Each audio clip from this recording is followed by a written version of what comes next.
Pregnancy ایک پرجوش اور خوبصورت وقت ہونا چاہیے، لیکن کیا ہوگا جب آپ کا اپنا جسم آپ کے خلاف کام کرنا شروع کر دے؟ حیران کن حقیقت یہ ہے کہ پلیسنٹا جو آپ کے بچے کو غذا فراہم کر رہا ہوتا ہے، وہی کچھ ایسے ہارمونز بھی خارج کرتا ہے جو آپ کے جسم میں انسولین کے کام میں مداخلت کرتی ہے۔ جب ایسا ہوتا ہے تو آپ کا بلڈ گلوکوز لیول غیر معمولی طور پر بڑھ جاتا ہے اور ایک ایسی حالت پیدا ہو سکتی ہے جس کو ہم گیسٹیشنل ڈائبٹیز کہتے ہیں، اور وہ ہر 10 میں سے ایک پریگننٹ وومن کو ہوتی ہے۔ یہ بیماری اکثر بغیر کسی پیشگی علامات کے آتی ہے، یہاں تک کہ اگر آپ کو پہلے کبھی ڈائبٹیز نہ ہوئی ہو، اور زیادہ تر خواتین کو اس وقت پتہ چلتا ہے جب معمول کے ٹیسٹ میں کچھ سامنے آتا ہے۔ یقیناً یہ سن کر گھبراہٹ ہو سکتی ہے، خاص طور پر جب یہ سنیں گے کہ بچے کا وزن غیر معمولی حد تک بڑھ سکتا ہے یا مستقبل میں ٹائپ 2 ڈائبٹیز کا خطرہ بھی بڑھ سکتا ہے۔ مگر اس کی اصل وجوہات جاننا اور ابتدائی علامات کو پہچاننا پہلا قدم ہے۔ اب ہم بات کرتے ہیں گیسٹیشنل ڈائبٹیز کی علامات پر۔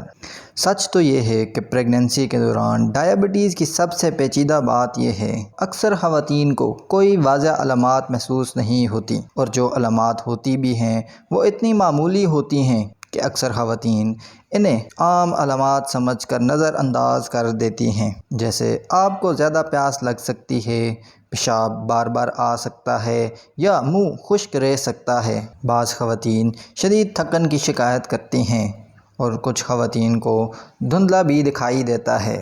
بار بار فنگس کا انفیکشن ہو سکتا ہے۔ چونکہ یہ سب علامات عام بھی ہو سکتی ہیں، اس لیے صرف علامات پر اعتماد کرنا خطرناک ہو سکتا ہے۔ عموماً 24 سے 28 ہفتوں کے درمیان ڈاکٹرز گلوکوز اسکریننگ ٹیسٹ کروانے کی تجویز دیتے ہیں تاکہ معلوم ہو سکے کہ آپ کو گیسٹیشنل ڈائبٹیز ہے یا نہیں۔ اب ہم بات کرتے ہیں گیسٹیشنل ڈائبٹیز کے اسباب اور خطرات کے بارے میں۔ یہ دراصل ہارمونز کی ایک جنگ ہے۔ جیسے جیسے بچہ بڑا ہوتا ہے، پلیسنٹا ہارمونز پیدا کرتی ہے، جیسے کہ ایسٹروجن اور کورٹیسول، جو بچے کی نشو و نما کے لیے ضروری ہوتے ہیں، لیکن انہی ہارمونز کی وجہ سے جسم کے خلیے انسولین کے اثرات کو کم قبول کرتے ہیں۔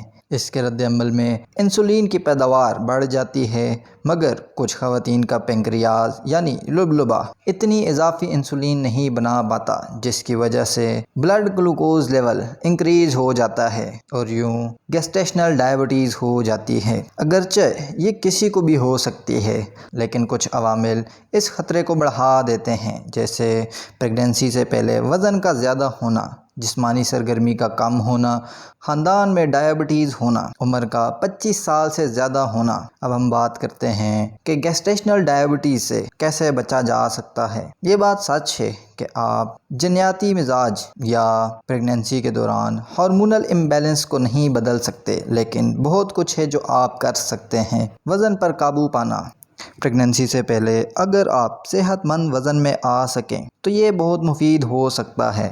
پریگنینسی کے دوران اپنے ڈاکٹر سے مشورہ کریں کہ آپ کے لیے وزن کتنا بڑھنا صحت مند ہے۔ متوازن غذا کا استعمال۔ اس کا یہ مطلب نہیں کہ آپ ہر وہ چیز چھوڑ دیں جو آپ کو پسند ہے، بلکہ یہ ہے کہ آپ سمجھداری سے انتخاب کریں۔ مکمل اناج، دالیں، سبزیاں، پھل، دلیہ، پروٹین اور صحت مند غذا کو اپنی خوراک میں شامل کریں۔ میٹھے مشروبات، پروسیسڈ فوڈز اور چینی سے بھرپور سنیکس سے پرہیز کریں۔ چھوٹے اور متوازن وقفوں میں کھانا کھانے سے بھی بلڈ گلوکوز لیول متوازن رہ سکتا ہے۔ ایکسرسائز۔ روزانہ کم سے کم 30 منٹ کی ہلکی پھلکی سرگرمی جیسے تیز واک یا پری نیٹل یوگا انسولین کے اثرات کو بہتر بناتا ہے۔ یاد رکھیں، کوئی بھی نئی ورزش شروع کرنے سے پہلے اپنے ڈاکٹر سے مشورہ ضرور کریں۔ گیسٹیشنل ڈائبٹیز ایک عام چیلنج ہے۔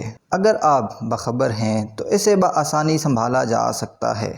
اگرچہ کچھ عوامل آپ کے ہاتھ میں نہیں ہوتے، مگر ایک صحت مند غذا، مناسب سرگرمی اور وزن پر قابو رکھ کر آپ خطرہ کم کر سکتے ہیں۔ اگر آپ کو ہماری ویڈیو پسند آئی ہو تو لائک کریں اور اپنے دوستوں کے ساتھ شیئر کریں تاکہ وہ بھی اس ویڈیو سے فائدہ حاصل کر سکیں۔ اگر آپ کا اس ریلیٹڈ کوئی بھی کویسچن ہو تو آپ کمنٹ سیکشن میں پوچھ سکتے ہیں۔ اگر ابھی تک آپ نے ہمارا چینل سبسکرائب نہیں کیا تو ابھی بیل آئیکن پہ کلک کریں تاکہ آنے والی ویڈیوز کا نوٹیفیکیشن بھی آپ کو مل سکے۔ Thank you.